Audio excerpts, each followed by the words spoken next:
আসসালামু আলাইকুম। বিবিসি আন্তর্জাতিক বিশ্ব সংবাদে আপনাকে স্বাগত। শুরুতে সংবাদ শিরোনাম, পরে বিস্তারিত।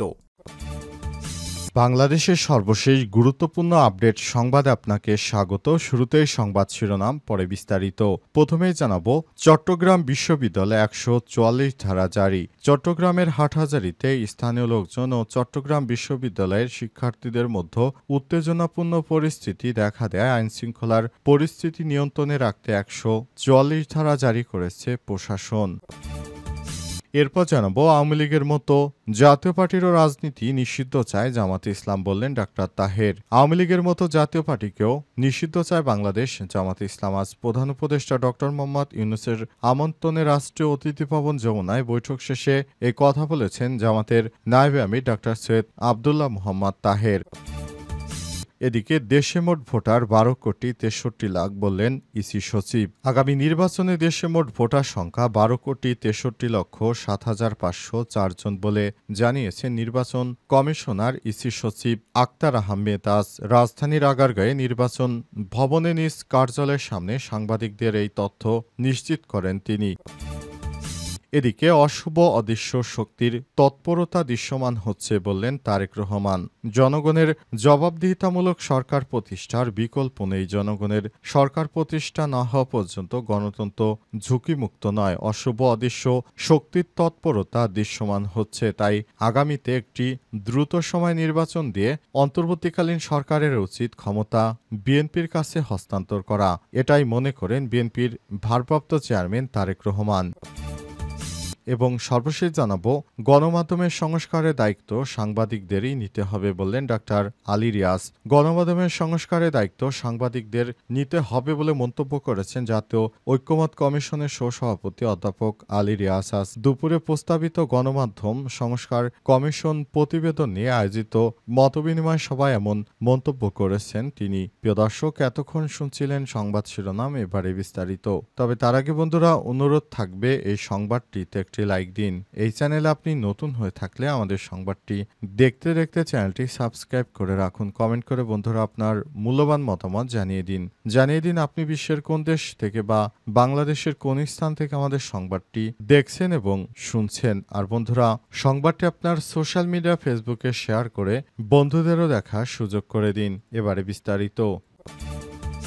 চট্টগ্রাম বিশ্ববিদ্যালয়ে ১৪৪ ধারা জারি। চট্টগ্রামের হাটহাজারীতে স্থানীয় লোকজন এবং চট্টগ্রাম বিশ্ববিদ্যালয়ের শিক্ষার্থীদের মধ্যে উত্তেজনাপূর্ণ পরিস্থিতি দেখা দেয় আইনশৃঙ্খলা পরিস্থিতি নিয়ন্ত্রণে রাখতে ১৪৪ ধারা জারি করেছে প্রশাসন। রোববার ৩১ আগস্ট দুপুরে বিশ্ববিদ্যালয় ২ নং গেট এলাকায় দুই পক্ষের মধ্যে দফায় দফায় সংঘর্ষের পরে সিদ্ধান্ত নেওয়া হয়েছে উপজেলা প্রশাসন। চট্টগ্রাম বিশ্ববিদ্যালয় সংলগ্ন হাটহাজারী উপজেলা হাটহাজারী পৌর এলাকা এবং বিশ্ববিদ্যালয় সংলগ্ন ১০ কিলোমিটার এলাকার মধ্যে রোববার বিকাল ৩টা থেকে সোমবার বিকাল ৩টা পর্যন্ত ১৪৪ ধারা বহাল থাকবে।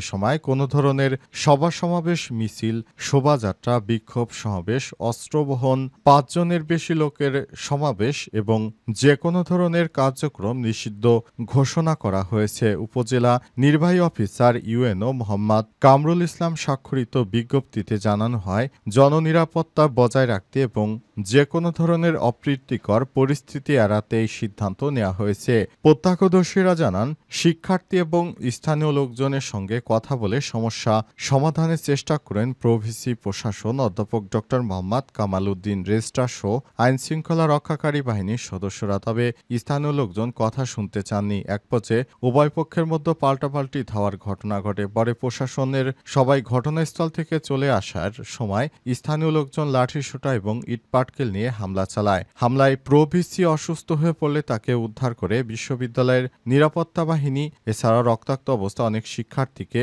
উদ্ধার করে চিকিৎসার জন্য হাসপাতালে পাঠানো হয়েছে।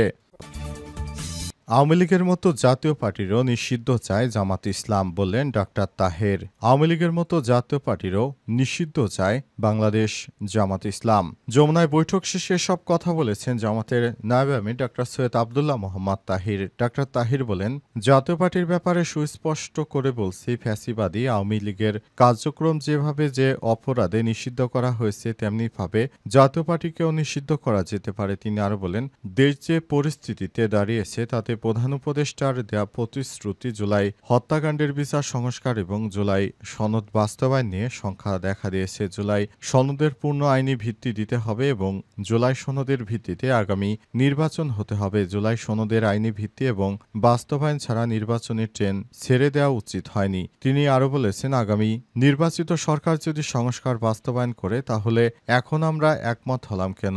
আমরা একটি নীল নকশার নির্বাচনের দিকে যাচ্ছি কিনা তা নিয়ে শঙ্কা প্রকাশ করেছেন জামাত ইসলামের এই নেতা। 25টা রাজনৈতিক দল পিআর চায়, সুতরাং যদি পিআর পদ্ধতিতে নির্বাচন দেয়া না হয় তাহলে অন্তর্বর্তীকালীন সরকার যে নির্বাচন দেবে সেটি সুষ্ঠু হবে না, এমনটা মনে করেন তারা।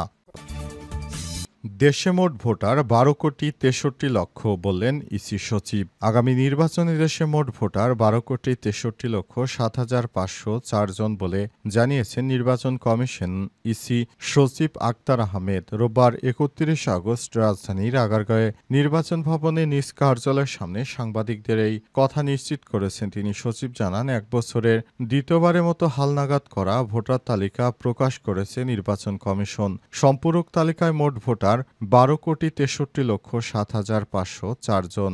এর মধ্যে পুরুষ ভোটার 6,41,455 জন, নারী ভোটার 6,22,05,819 জন, তৃতীয় লিঙ্গের ভোটার 1,230 জন। এ অবস্থায় আগামী নির্বাচন অত্যন্ত সুষ্ঠু সুন্দর করতে অন্তর্বর্তীকালীন সরকার যে উদ্যোগগুলো গ্রহণ করেছেন সেটি নিঃসন্দেহে অনেক ভালো একটি বিষয় বলে মনে করা হচ্ছে। আগামী নির্বাচনে প্রবাসী ভোটারদেরকেও অন্তর্ভুক্ত করা হবে। প্রবাসীরা যেন ভোট দিতে পারে, এজন্য অন্তর্বর্তীকালীন সরকারের প্রধান উপদেষ্টা একত্রে সবকিছু করার চেষ্টা করছেন এবং প্রবাসীদের ভোটার ব্যবস্থাকে বাংলাদেশের সঙ্গে ঐক্যমত করার ব্যাপারে তারা কাজ করে চলেছেন। অন্তর্বর্তীকালীন সরকারের প্রধান উপদেষ্টা প্রফেসর ড. মোহাম্মদ ইউনূস নির্বাচনটা সুষ্ঠু করার জন্য তিনি এবছর ফেব্রুয়ারির প্রথমার্ধে একটি ভালো মানের নির্বাচন দেওয়ার জন্য ইতিমধ্যেই তিনি তার প্রতিশ্রুতি অনুযায়ী কাজ করতে শুরু করেছেন, যেটা দেশের মঙ্গলের জন্য খুবই ভালো একটি উদ্যোগ বলে মনে করা হচ্ছে। অশুভ অদৃশ্য শক্তির তৎপরতা দৃশ্যমান হচ্ছে বললেন তারেক রহমান। জনগণের জবাবদিহিতামূলক সরকার প্রতিষ্ঠার বিকল্প নেই। জনগণের সরকার প্রতিষ্ঠা না হওয়া পর্যন্ত গণতন্ত্র ঝুঁকিমুক্ত নয়। অশুভ অদৃশ্য শক্তির তৎপরতা দৃশ্যমান হচ্ছে। কোনো দল নানা সত্য আরোপ করছে, পরিকল্পিতভাবে নির্বাচনের পথে বাধা সৃষ্টি করছে বলে মন্তব্য করেছেন বিএনপির ভারপ্রাপ্ত চেয়ারম্যান তারেক রহমান। আজ বিএনপির প্রতিষ্ঠাবার্ষিকীর আলোচনা সভায় ভার্চুয়ালি যোগ দিয়ে এসব কথা বলেছেন তারেক রহমান। তারেক রহমান বলেন, পুঁথিগত সংস্কারের চেয়ে কার্যকর গণতান্ত্রিক রাজনৈতিক চর্চার মাধ্যমে জনগণের অধিকার প্রতিষ্ঠা বেশি জরুরি। রাষ্ট্র এবং রাজনীতিতে সংস্কারে বিএনপি সম্পূর্ণ একমত। সংস্কারের প্রয়োজন রয়েছে, তবে জনগণের অধিকার চর্চা ও প্রয়োগের পথে বাধা সৃষ্টি করে কোনো সংস্কারই টেকসই করা যাবে না। তিনি আরও বলেন, পরাজিত পলাতক স্বৈরাচার মুক্ত বাংলাদেশ গঠিত অন্তর্বর্তীকালীন সরকার জনগণের অভিপ্রায় সরকার, তবে এই সরকারের কাছে অবশ্যই একটি দক্ষ জবাবদিহিতামূলক নতুন রাজনৈতিক সরকারের মতো পারফরমেন্স আশা করা যৌক্তিক কারণেই। এর জন্য এই সরকার যতদিন ক্ষমতায় থাকবে তত তাদের দুর্বলতা বেশি দৃশ্যমান হবে। নেতাকর্মীদের উদ্দেশ্যে তিনি বলেন, বিএনপি মনে করে রাজনীতি মানে প্রতিশ্রুতির ফুলঝুরি নয়, বরং জনগণের জীবনমানের উন্নয়ন এবং ভবিষ্যতের বাংলাদেশ গড়ার জন্য তারেক রহমান যে নির্দেশনা 31 দফা দিয়েছেন সেটি ছাড়া বাংলাদেশের জনগণের মুক্তির আর কোনো পথ নেই বলে মনে করেন বিএনপির ভারপ্রাপ্ত চেয়ারম্যান তারেক রহমান। তিনি মনে করেন, অন্তর্বর্তীকালীন সরকার যতদিন যাবে ততই তাদের ব্যর্থতা প্রকাশিত হবে। এদেশটা ভালোমতো চালাতে হলে তারেক রহমানের সরকার ছাড়া আর কোনো বিকল্প নেই। বিষয়টি তিনি বারবার জনগণের সামনে এটাই বোঝাতে চাইছেন, এমনটাই আজ তিনি জানিয়েছেন। আগামী নির্বাচনে তারেক রহমানকে ভোট দিয়ে সবাই জয়যুক্ত করুন, বিষয়টি তিনি বারবার জনগণের উদ্দেশ্যে বিষয়টি বারবার বলছেন। তবে জনগণ তাকে ভোট দিবে কিনা সে বিষয়টি জনগণই সিদ্ধান্ত নেবে। আগামীতে রাজনৈতিক সরকার কি জামাত গঠন করবে নাকি বিএনপি গঠন করবে সেটি সময় হলে এদেশের মানুষ সিদ্ধান্ত জানিয়ে দেবে। এর জন্য অন্তর্বর্তীকালীন সরকার একটি নির্দিষ্ট সময় নির্বাচনের যে রোডম্যাপ ঘোষণা করেছেন সেই সময় সমস্ত রাজনৈতিক দলকে নির্বাচন করতে হবে। তাদের মন মতো সময়ে নির্বাচন হবে না, তাহলে ডক্টর ইউনূসের সরকারকে বসানোর কোনো প্রয়োজন ছিল না।